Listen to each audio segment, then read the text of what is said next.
അങ്ങനെ കാത്തിരുന്ന ആ അഭിമുഖം പുറത്തു വന്നിരിക്കുകയാണ്. തമിഴ്നാട് മുഖ്യമന്ത്രിയും നടനുമായ വിജയുടെയും സംഗീത സ്വർണലിംഗത്തിൻ്റെയും മകൻ ജോൺസൺ സഞ്ജയ് ആദ്യമായി ഒരു ഡിജിറ്റൽ മീഡിയയ്ക്ക് മുന്നിൽ വന്ന് വിശേഷങ്ങൾ പങ്കിട്ടിരിക്കുന്നു. കേരളത്തിൽ പ്രണവ് മോഹൻലാലിന് ലഭിക്കുന്നത് പോലെ സ്നേഹവും ഫാൻസും തമിഴ്നാട്ടിൽ ലഭിക്കുന്ന താരപുത്രനാണ് സഞ്ജയ്. അച്ഛനെ പോലെ തന്നെ സഞ്ജയ് എന്ത് ചെയ്താലും അത് വൈറലാണ്. തൻ്റെ ആദ്യ സിനിമയുടെ പ്രൊമോഷന് വേണ്ടിയാണ് സഞ്ജയ് അഭിമുഖം നൽകിയിരിക്കുന്നത്. 13 മിനിറ്റ് മാത്രം ദൈർഘ്യമുള്ള വീഡിയോ യൂട്യൂബ് ട്രെൻഡിംഗ് ലിസ്റ്റിൽ ഇടം പിടിക്കുകയും ചെയ്തു. സോഷ്യൽ മീഡിയയിൽ അത്ര ആക്റ്റീവ് അല്ലാത്ത താരം കഴിഞ്ഞ കുറച്ച് വർഷങ്ങളായി പഠനത്തിനും മറ്റുമായി വിദേശത്തായിരുന്നു. അതിനാൽ തന്നെ തമിഴ് മണ്ണിനെ കുറിച്ച് വലിയ പിടിയൊന്നും താരപുത്രന് കാണില്ലെന്നാണ് സിനിമാ പ്രേമികളും ദളപതി ആരാധകരുമെല്ലാം കരുതിയിരുന്നത്. അഭിമുഖത്തിൽ വന്നാലും കാര്യമായി ഒന്നും സംസാരിക്കാതെ നാണം കുണുങ്ങി ഇരിക്കാനേ പോകുന്നുള്ളൂ എന്ന് പ്രചരിച്ചവരുമുണ്ട്. ഫോട്ടോകളിലും ചില വീഡിയോകളിലും കണ്ടിട്ടുണ്ടെന്നല്ലാതെ സഞ്ജയുടെ സംസാരത്തെ പേഴ്സണാലിറ്റിയെയും കുറിച്ച് വലിയ ഐഡിയ ഒന്നും പ്രേക്ഷകർക്ക് ഉണ്ടായിരുന്നില്ല.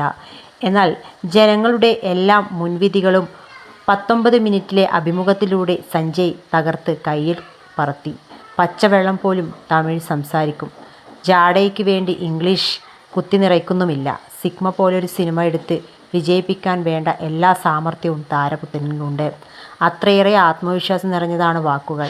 താൻ ചെയ്യാൻ പോകുന്നതും ചെയ്തതും ചെയ്തുകൊണ്ടിരിക്കുന്നതുമായ എല്ലാ കാര്യങ്ങളെക്കുറിച്ചും വ്യക്തമായ പഠനം സഞ്ജയ് നടത്തിയിട്ടുണ്ടെന്ന് അഭിമുഖം കണ്ടു കഴിയുമ്പോൾ തന്നെ വ്യക്തമാകും. ഒരു സിനിമാ ക്രൂവിനെ നിയന്ത്രിച്ചു കൊണ്ടുപോകാനുള്ള കമാൻഡിംഗ് പവർ ഈ 25കാരിൽ നിന്ന് കാണാം. അതുതന്നെയാകും ലൈക്ക പോലൊരു വലിയ നിർമ്മാണ കമ്പനി വിശ്വസിച്ച് പണമിറക്കാൻ തയ്യാറായതിന് പിന്നിലും. വിജയുടെ മകൻ എന്നതിനേക്കാൾ ലൈക്കയുടെ തലപ്പത്ത് ഇരിക്കുന്നവരിൽ വിശ്വാസം നിറയ്ക്കാൻ കാരണവും സഞ്ജയുടെ വ്യക്തിത്വവും സ്വന്തം പ്രൊജക്റ്റിനോട് കാണിക്കുന്ന ആത്മാർത്ഥതയുമാകും.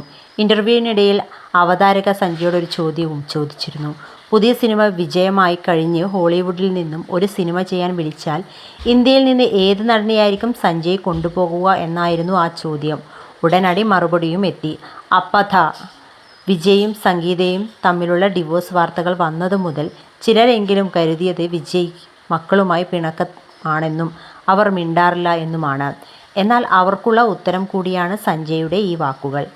വിജയ് ഇൻട്രോവേർട്ടാണെന്നത് എല്ലാവർക്കും അറിയാവുന്ന കാര്യമാണ്. സഞ്ജയും അത്തരത്തിലൊരു പ്രകൃതക്കാരനാകുമെന്നാണ് അഭിമുഖം കാണും വരെ പ്രേക്ഷകർ കരുതിയിരുന്നത്. എന്നാൽ അപ്പൻ ഇൻട്രോവേർട്ടാണെങ്കിൽ മകൻ എക്സ്ട്രീം എക്സ്ട്രോവേർട്ടാണ്. അഭിമുഖത്തിലുടനീളം ചിരിച്ച് തമാശകൾ പറഞ്ഞ് വാതോരാതെ സഞ്ജയ് സംസാരിക്കുന്നുമുണ്ട്.